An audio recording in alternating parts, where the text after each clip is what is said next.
अस्सलाम वालेकुम दोस्तों, वेलकम टू क्रेजी ऑटिज्म। मैं हूं आपका दोस्त असनाद हसन और आज मैं आपके लिए लेके आ गया हूं काइन मास्टर की क्लास नंबर 1। तो आइए स्टार्ट करते हैं।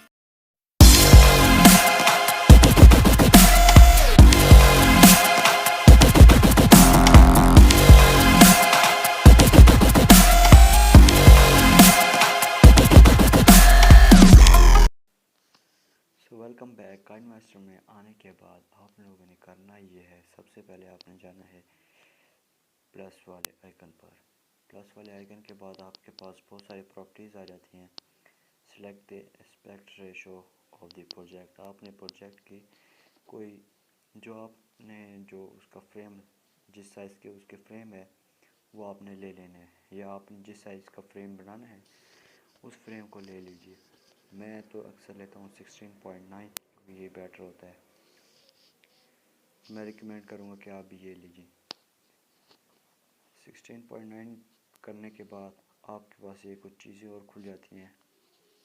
मीडिया ब्राउज़र, इसमें इमेज है, वीडियोज़ हैं, फेवरेट है, कोल्ड स्टोरेज है, और उसके बाद जो आपके पास जो भी सामान पड़ा होगा आपके फाइल मैनेजर में वो सब आपके सामने आ जाएगा। और अब सबसे पहले मैं आपको बताऊंगा कि आपने कोई भी एक पिक्चर ले लेनी है या वीडियो ले लेनी है। मैं सिंपली इमेज में जाकर एक पिक्चर ले लेता हूँ, जो है ये वाली। मुझे ये बहुत रिसेंटली खूबसूरत सी लगती है, इसलिए मैं अक्सर ये लेता हूँ। तो अब आते हैं हम अपने टूल्स पर।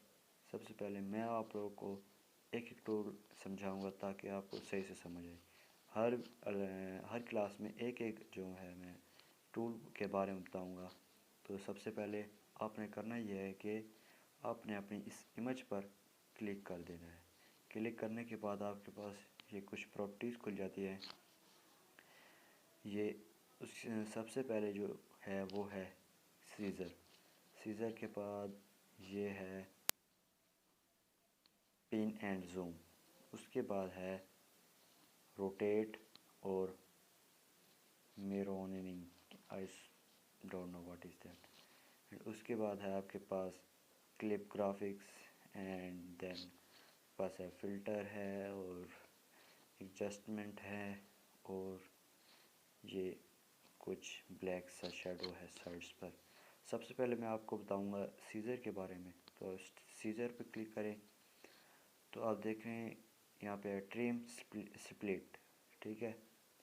इसमें हमारे पास 4 प्रॉपर्टीज़ हैं। अगर हम इसको स्टार्ट में रखें अपने इस रेड सर्कल को, तो हमारे पास बल्कि तीन प्रॉपर्टीज़ इनेबल हैं और एक प्रॉपर्टी जो है वो हो रही है।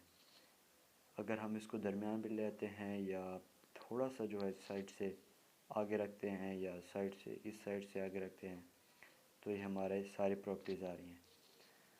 सबसे पहले मैं आपको बता दूं, जो हमारा टूल है वो है trim tool left of play head, okay.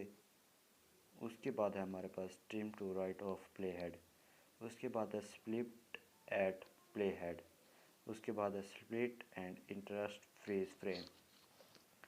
सबसे पहले आप आ जाएं trim to left of play head. ये अब आपको पता चला होगा कि मैं क्या कहना चाहता हूँ। अगर आपने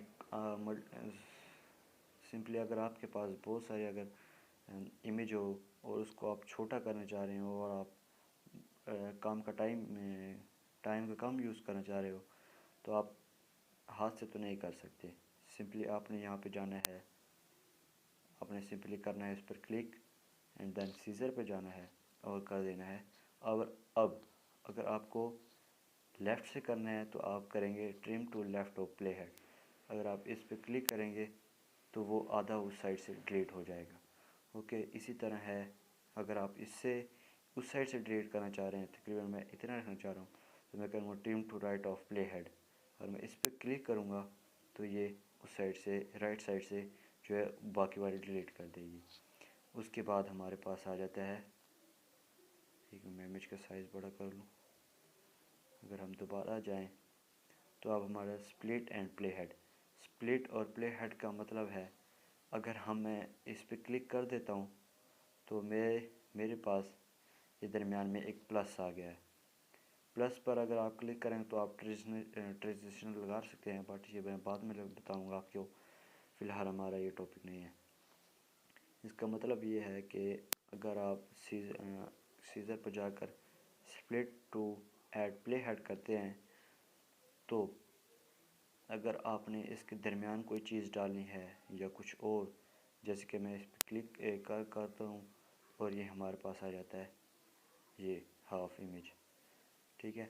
वो इसी इमेज की उसने आधा कर दिया है दरमियान से। अगर मैं इस पर क्लिक करता हूँ प्लस पर, तो ये प्रॉपर्टीज़ आ जाती हैं, ट्रांजिशन इफ़ेक्ट्स। मैं यहाँ से एक सिंपल इफ़ेक्ट लगा देता हूँ, तो ये मैंने इफ़ेक्ट लगा दिया। अगर इसे प्ले करके देखें, सॉरी, तो ये कुछ ऐसे बने ये, लेकिन है ये एक इमेज, इसमें इसने जो है प्लस से ट्रांजिशन लगा दी है। और अगर आप ये करके देखेंगे तो आपको समझ आ जाएगी। आई होप आप लोगों को समझ आया होगा। Thank you.